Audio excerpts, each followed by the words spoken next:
Hi everybody, welcome back. Today we're reading another Amelia Jane story by Enid Blyton. Goodbye, Amelia Jane. The toys played a trick on Amelia Jane the other day. Amelia Jane was always playing tricks on all the toys in the nursery. There was no end to her mischief. If she didn't think of one thing, she thought of another. There was the time when she collected worms in the garden and popped them all into Tom's shut umbrella. They wriggled about there and couldn't get out, poor things. And then Amelia sent Tom out into the garden to fetch her hanky from the garden seat. It was raining, of course, so she gave him his umbrella. "Better put this up," she said, and he did, and out slithered all the worms on top of his head and down his neck as soon as he got out into the garden in the rain. The worms fled into holes very thankfully, but Tom got such a fright that he ran straight into the pond and got wet through. He was very, very angry with Amelia Jane, but she only laughed. "You shouldn't let worms nest in your umbrella," she said. Another time, Amelia took the teapot out of the toy tea set and filled it with hot water from the tap. Then she climbed up to the roof of the doll's house and poured the hot water down the chimney. The little doll's house dolls rushed out of the front door in fright, with water trickling down the stairs after them, and Amelia Jane nearly fell off the roof with laughing. She was well scolded for that bit of mischief, but she wouldn't even say she was sorry. The toys had a meeting about her. "I'm tired of Amelia Jane," said the toy soldier. "So am I," said the clockwork clown. "She took my key away yesterday for about the 15th time." "Can't we get rid of her?" said the teddy bear. "We've often tried," said the clockwork mouse, "but we never have." "I've got an idea," said Tom, his eyes shining brightly. "It's a small idea at the moment, but if we talk about it, it might grow into a big one and be really good." "What is it?" asked the clockwork clown. "Well, you know you can slide down the stairs on a tray, don't you?" said Tom. Everyone nodded. "That's my idea," said Tom. "It's only just that. I haven't thought any more than that." "It seems rather silly," said the bear. "Did you mean to get Amelia Jane to slide down the stairs on a tray, or what?" "I don't know," said Tom. "I tell you, I hadn't thought any further than I said." "Oh," said the clown, "could we make her slide down on a tray, push her very, very hard, and have the front door open so that she shot right out in a hurry?" went on the bear. "And have the garden gate open so that she'd shoot out there too," said the clown. "And then down the hill she'd go, whiz-bang, faster and faster and faster," said the clockwork mouse excitedly, "and splash into the stream on her tray, and off it would go like a boat all the way down to the sea," finished Tom, his face beaming with excitement. "And we'd never, never see her again, the bad, naughty doll," said the bear.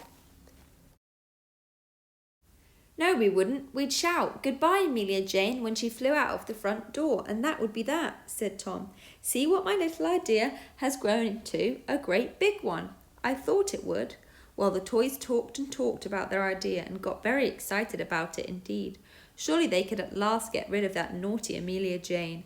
Amelia didn't know anything about all this, of course. She was out in the garden collecting a few more worms to play another trick.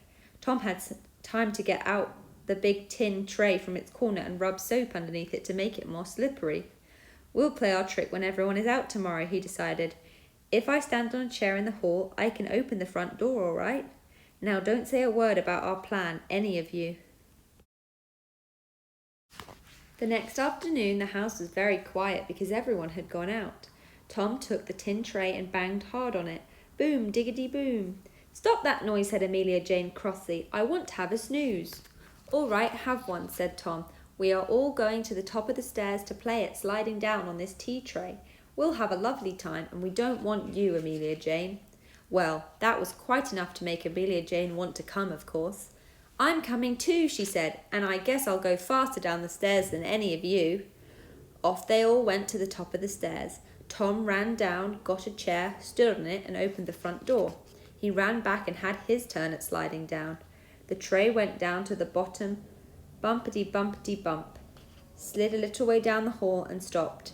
Aha! If they all pushed hard when Amelia Jane had her turn, it would most certainly fly out of the door, down the path, out of the gate, and away down the hill to the stream at the bottom. "I want my turn! I want mine!" shouted Amelia, and she got onto the tray. She held tight, and the toy soldier, the bear, the clockwork clown, the mouse, and another doll all pushed as hard as ever they could. Whoosh! You should have seen that tray fly down the stairs at top speed. Amelia's breath was quite taken away. Her hair and her dress flew out behind her, and she stared in fright. This was a much faster journey than she had imagined. Down to the bottom of the stairs, along the hall at top speed, out of the open door, down the slippery front path, out of the open gate, and whoosh! Down the steep hill that led to the stream. "Goodbye, Amelia Jane," shouted the toys. "Goodbye, goodbye." "She's gone," said the bear after a pause. "Really gone. She'll never tease us again." "Never," said Tom, pleased. "She's played her last trick on us." "She deserved to be shot off like that," said the clown. "Now let's play at sliding downstairs all by ourselves." They played for quite a long time. They then went back to the nursery to have a drink of water.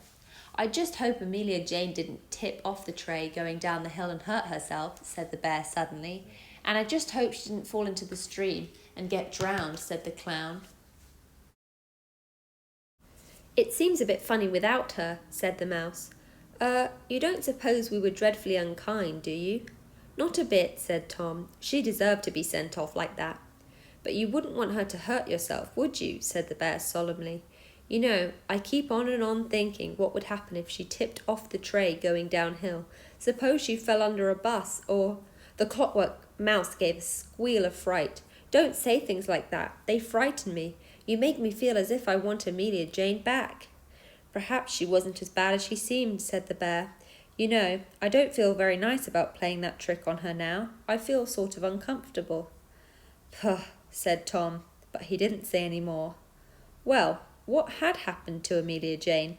She had slid out into the front garden and out of the gate and down the hill at top speed. She was very frightened indeed. Why had the toys shouted goodbye? Was it a trick they had played on her to get rid of her? Amelia Jane wailed aloud as she shot down the hill. Oh dear, had she been so dreadful that the toys wanted to get rid of her like that? "I'm going straight into the stream," she squealed, and a splash into the water she went.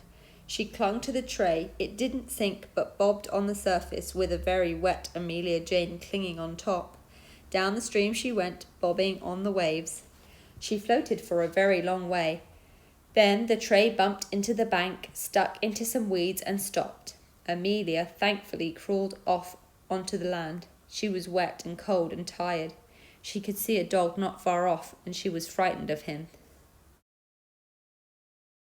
Where could she hide? What was that lying on the grass over there? A bicycle. It had a basket behind the saddle, and Amelia Jane staggered off to it. She squeezed into the basket and stuffed an old bit of newspaper over herself. Now perhaps nobody, not even the dog, would see her. She fell asleep and dreamed of the toys. She dreamt that they were all cross with her, and she cried in her sleep. "Don't be cross with me, I'll be good, I'll be good." Then she woke up, and dear me, she was wobbling from side to side in the basket. Someone had picked up the bicycle, mounted it, and was now riding away down the river path, with Amelia Jane tucked into the basket at the back. "Oh dear," thought Amelia in a panic. "Now where am I going? I'm miles and miles away from home, and from all the toys. I wish I was back again. Wouldn't I be good if I could only get back to the nursery? But the toys wouldn't be pleased to see me at all. They'd turn me out again." On she went and on, miles and miles it seemed to Amelia Jane, and she grew cramped and cold in the basket, and then, at last, the rider stopped and jumped off. He flung his bicycle against something and walked off whistling. Amelia Jane peeped out. The bicycle was against a wall near a back door. She crawled out of the basket and almost fell to the ground. She ran to the door. If only she could get into a house, she could hide. In she went, and somebody jumped in surprise as the big doll ran past.